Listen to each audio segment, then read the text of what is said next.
nga jot kayit yi jot lépp lu bokk ci dossier bi nga càmbar ko gëstu ko waxtaan ci ak sa cliente laaj ko lii ma gis comprendre ma ko lii lan la lii lu muy niru lii lan la ba pare avocat yi bokk toog dajaloo am benn tëralin boo xam ne ñoo ko bokk ne ñun ñëpp ci dossier Ndeye Khady nii la ñuy taxawee mais juróom benn avocat yooyu nga xam ne ñu ngi door a ñëw ci dossier bi bees man ci laa bokk bi ñu sàkkoo ci tribunal bi muy chambre criminelle bi ne nañ ko dàq ni ko yoon mayee mooy les droits de la défense sont absolus parce que suñu constitution moo ko wax boo demee article 9 suñu constitution in fine dafa ne les droits de la défense sont absolus à tous les états et à tous les degrés de procédure mooy donc dañu war a jox matukaay yëpp avocat yi nga xam ne ñooy layool ki ñu topp xeetu ñaawteef bu toll noonu pour ñu mën a jël seen matukaay yi war ci seen teeyu bakkan ci jàmm ak seen afiya pour ñu mën ko layool tribunal bi malgré li ñu wone ne ñëpp ñu ngi door a ñëw ci dossier bi ñun juróom benn yi chambre criminelle bi bañ ne moom du ko dàq et que daf koy atte tey ñu jàpp ne kon suñu sañ-sañ suñu àq suñu yelleef ak bu suñu cliente mu di Ndeye Khady Ndiaye ci mun pour ñu mun ko layool layoo bu mucc ayib tribunal bi muy chambre criminelle bi daf ko salfaañe ñun nag ay avocat lañ bu chambre criminelle salfaañe li yoon maye ñun avocat du ñu toog foofa di ko dëggal kon avocat yi ñu toog ñun avocat Ndeye Khady Ndiaye waxtaan ñu ne ñun mënuñu nekk ci layoo boo xam ne suñu àq ak suñu yelleef ak bu suñu client muy Ndeye Khady dañ ko salfaañe dañ ko nappaje kooku mënuñ ca taxaw di am luñ cay wax kon ñu bokk juboo ne dañuy génn ci layoo boobu parce que layoo boo xam ne kenn joxuñu suñ sañ-sañ ñun dañ ciy génn ñoo génn ñun ñëpp maintenant dañ koy layoo sans avocat mais loolu aussi c'est illégal parce que en matière criminelle am avocat c'est obligatoire kon même ñun bu ñu déggoo suñu biir ne du ñu mën a layoo parce que joxoñ ñu temps bi war may ñu gis dossier bi may ñu càmbar ko may ñu gëstu ko aussi chambre criminelle bi dafa waroon a jël beneen avocat désigné ko parce que kenn warul atte kenn en matière criminelle sans moom avocat kon chambre criminelle bi lii muy def nii sax tegul ci yoon dafa jalgati yoon. mais est-ce que Ndeye Khady Ndiaye am na sañ-sañ bañ beneen avocat bi nga xam ne tribunal moo ko koy commettre d'office. bon loolu mënaguma ci bu ko neexee mais tribunal bi yëguñ benn yoon fu ñu jëlee beneen avocat tànnal ko mais ci yoon dañ ko war a tànnal beneen avocat parce que en matière criminelle c'est obligatoire mais client bi am na sañ-sañu moom ne man diwoo ma gënal këlee ma gënal mais yeggaguñ foofu te yëguñ ko itam. donc fi mu ne ban décision ngeen jël da ngeen a jël décision bañ a duggaat ci salle bi wala da ngeen. mais décision bi ñu jël mooy du ñu duggaat ci salle bi ñun ay avocat lañ. suñu àq ak yelleef yi gën a ndaw mu di droit de la défense bu suñu boss pour suñu client pour ñu mën ko taxaw pour ñu mën ko teewal nu mu gën a rafetee nu mu gën a ñoŋe ñu tere ñu ko mais ñun avocat lu ñuy defati ca booba saal kon suñu warugar dañoo génn bàyyi leen saal ba. am nañu info comme quoi am na beneen avocat buy waxal Ndeye Khady Ndiaye ci biir saal bi. bon yëguñu ko ñun amul ba bi ñuy génn amul. mais bu amee itam Ndeye Khady sañ na ko bañ ne yéen la bon xamuma parce que moom moo fa nekk ca biir moom am na sañ-sañam peut-être pour wax ca loola. comprendre question damay bu amee ndax sañ na bañ wala sañ na bañ. mais waaw moom boppam moom mooy décider su ko neexee mu bañ ku ne yaa moom sa bopp boo demee tribunal am nga sañ-sañu ne man kii du ma layol may ut ki may layol su la neexee aussi nga nangu ko loolu ci moom la dépend. maître Khoureychi Ba yow tamit nga bokk ci avocat yi layal Ndeye Khady Ndiaye ñu ngi ak maître Khoureychi Ba su ko defee moom c'est pas moi qui devais parler. Ousmane Sonko lay layool. d'accord maître ñu ngi lay nuyu mën nga jege si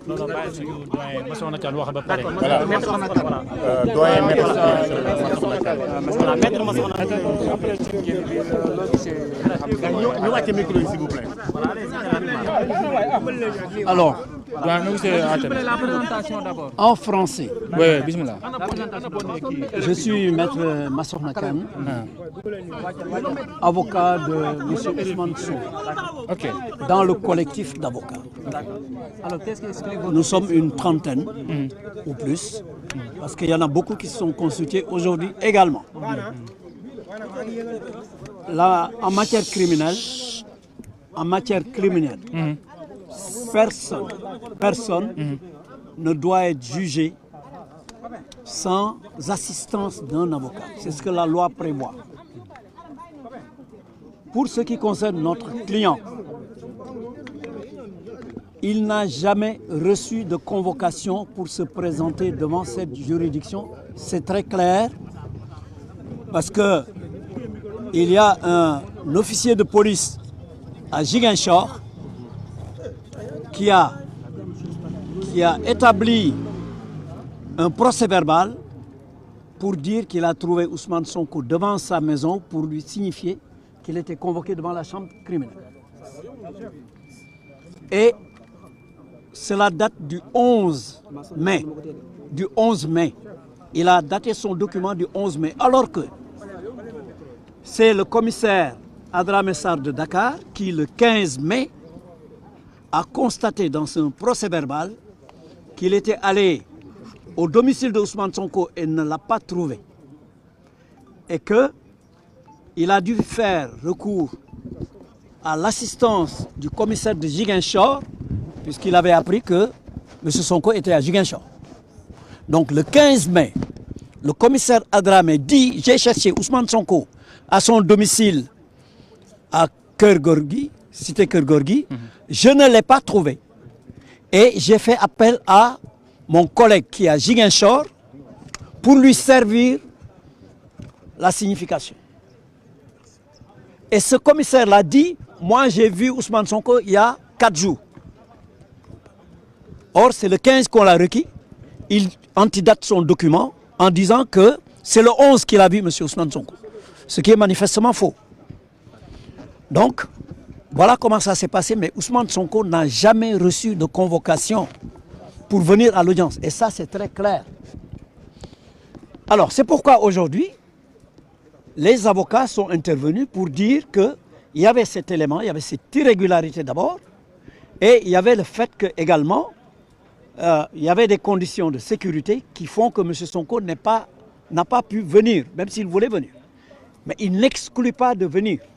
M. Sonko n'a jamais dit que pour cette affaire, il n'allait pas venir s'il était régulièrement convoqué et si on avait mis sa sécurité, si on avait garanti sa sécurité. Voilà la situation. Est-ce que M. Sonko s'est excusé pour son Évidemment, les avocats ont présenté ces excuses-là, ont expliqué ces motifs. Donc là, c'est très clair.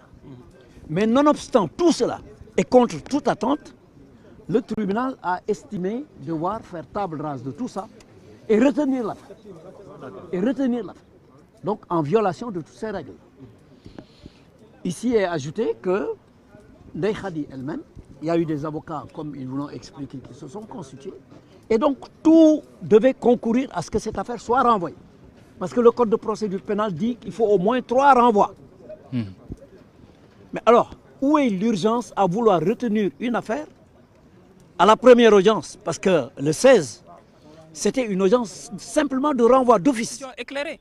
Mais si on empêche au principal concerné de comparaître, parce que moi, je vous le dis, et je le dis en toute sincérité, et en toute honnêteté, l'objectif recherché, c'est d'empêcher Ousmane Sonko de comparaître et d'avoir une décision par contumace. Nous savons tous les effets attachés à cette décision par contumace. Je vous renvoie aux dispositions de l'article L29 du Code électoral. Si vous faites lecture de cette disposition, vous comprendrez tout ce qui se passe. Parce que le texte dit, n'est pas électeur ou éligible, celui qui est en état de contumace. On ne parle même pas de condamner ou de juger par contumace, mais en état de contumace. Réfléchissez bien et voyez exactement ce qui est recherché. Et je pense que c'est dommage et c'est regrettable. Vous dites que le peuple sénégalais demande justice, mais aussi le peuple sénégalais veut que cette affaire soit évoquée. Tout est à l'arrêt. Est-ce que le fait de renvoyer à chaque fois aussi ne risque pas un peu de nuire à l'économie du pays? Je rappelle tout simplement que l'affaire vient d'être évoquée pour la première fois. Parce que même à l'audience dernière, c'était un renvoi d'office du juge, tout simplement parce que l'interrogatoire d'identité a été tenu la veille et le texte de loi prévoit clairement que l'audience au fond ne peut se tenir que 72 heures après l'interrogatoire au fond. Donc ce n'était pas la première évocation à proprement parler, c'est ce matin. Quelle est l'urgence? Qu'est-ce qui empêche aux autorités de renvoyer ne serait-ce qu'une dernière fois à une date utile, raisonnable, pour permettre à toutes les parties de comparaître? Je rappelle également et je signale également à votre attention que des témoins capitaux ne sont pas venus aujourd'hui. Il y a M. Signas qui est un témoin capital, il y a Mamour Diallo, il y a d'autres personnes que peut-être j'oublie le nom. Si Ahmed est là, mais ce sont des témoins capitaux. Et si véritablement l'objectif recherché, encore une fois, c'est de rendre une décision éclairée, une décision acceptée par tous, il n'y a pas une urgence particulière.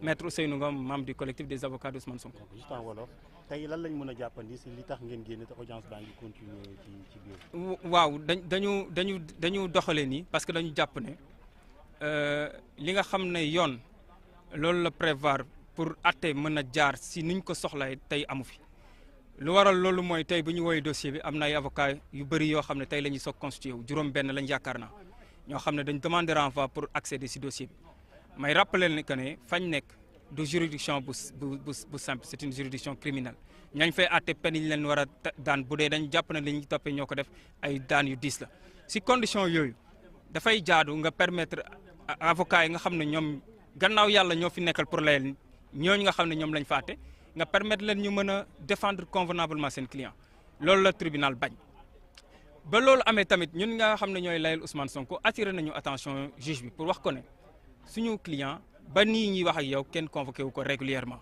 am na benn document bu nekk si biir dossier bi bu ñuy wax citation ou procès verbal de citation xaw ma nu ñu ko mën a tuddee mais boobu document baaxul ndax condition wala anam yi ñu ko jëlee baaxul ndax date yoo xam ne moo nekk si convocation boobu dafay même jiitu date bi nga xam ne autorité bi nga xam ne moo demandé ñu def convocation boobu ca la jël moom ordre am demandé ñu dem cité ko par cette voie donc kooku dafay poser problème le faux est manifeste comme ni ñu koy waxee.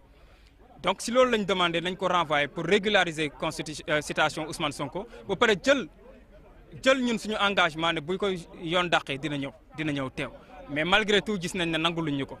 bi loolu amee tamit ñenn si ñuy layal Ndeye Khady jël nañu kàddu ne bu dee condition yii lañ nar a àttee dossier bi te ñoom ak seen i am di jàmm nekkuñu si même condition pour mën a assister seen client ñoom dañuy retiré wu.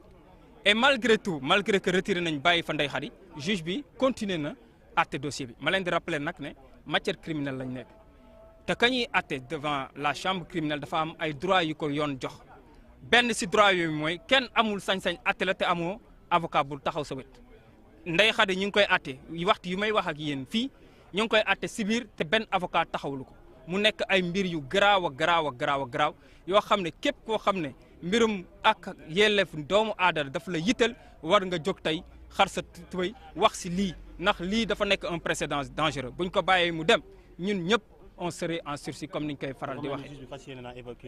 loolu amee yéen dina day mel ni affaire bi dana jeex comme yéen lan moo doon seen taxawaay. loolu lañu gis suñu taxawaay benn bi mooy taxaw déjà fii dénoncer lii nga xam ne moo am ndax sénégalais yi ñuy déglu seen tur ñoom la ñuy àttee fii. donc sénégalais yooyu il faut ñu xam ne ñi ngi àtte tey si condition yoo xam ne dafay violer lépp liy àq ak yelleef day tax sax ñi nga xam ne ñi ngi si bitim réew bu ñuy xool lii dañuy reetaan ndax dafa am ay dëkk yoo xam ne si ñoom lañ gisoon yii dëkk yooyu romb nañ ñu tey si démocratie ak respect des droits de l'homme il faut que sénégalais yi xam loolu ñu delloo si xel yi te jël politique bi teg ko fële ndax man li may metti te man loolu laa gis mooy politique bi dafa dominer lépp boo xoolee dossier bi si anam yëpp yoo ko mën a jëlee politique moo jiitu mooy mujj loolu nag dafa mënatul dem il faut que sénégalais yi arrêté benn instant te nag may wax dëkk bi mi ngi si niveau de tension boo xam ne képp koo xam ne jàmm moo la tax a jóg ak wax war nga bàyyi xel si li xew fii si tribunal bi ndax lii dafa nekk benn étincelle boo xam ne il suffit d'un peu pour mu tàq te malheureusement malgré ñun li ñuy wax ndax ñun wax rek lañ mën gis nañ ni ñuy dégluwuñu ñi ngi dem di def li ñuy def ñiy laajte ndax atte moo leen tax a jóg wala dafa am benn calendrier électoral boo xam ne moom moo nekk si kaw ñu koy suivre ñenn yi di ko respecté dafa nekk ay laaj yu légitime yoo xam ne fañ toll nii il faut ñu poser ko parce que lépp loo xam ne dafay nu mu ko mën a waxee nekk mandarga justice prétoire loo xam ne ñun si loolu la ñuy yëngu à longueur de journée gisuñu ko ti si prétoire bii. est-ce que jotul tamit ñu évacuer affaire gis nañ ne saa yu procès bi jotee dëkk bi dara du dox nit ñi sax dañuy ragal a génn seen kër yi est-ce que yéen tamit seen taxawaay warul nekk ngeen fexe ñu xool naka la ñuy jugé affaire bi féetee boor sénégalais yëpp mën a nangul naa la loolu waaye di rappeler juste que ne dossier bi tey la ñuy koy soog a évoqué parce que même audience su keroog bi renvoi d'office la woon parce que il faut ñu leeral tamit que ne la veille la ñu def interrogatoire d'identité bi donc mënuñu ko woon àtte mardi dernier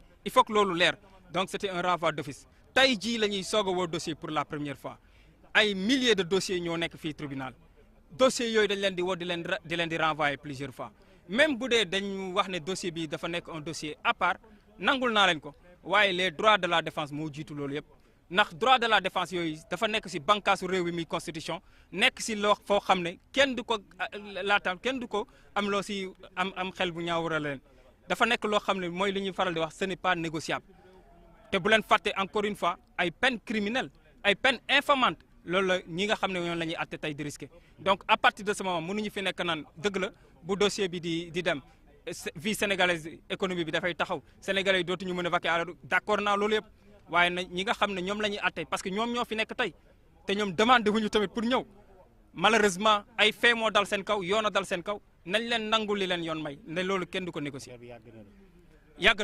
yàgg na waaye am na dossier yu ko gën a yàgg maa ngi leen di rappeler juste que ne dossier bi 2021 la woon boo demee tey fële si greffe tribunal bi dinañ la génne ay dossiers yoo xam ne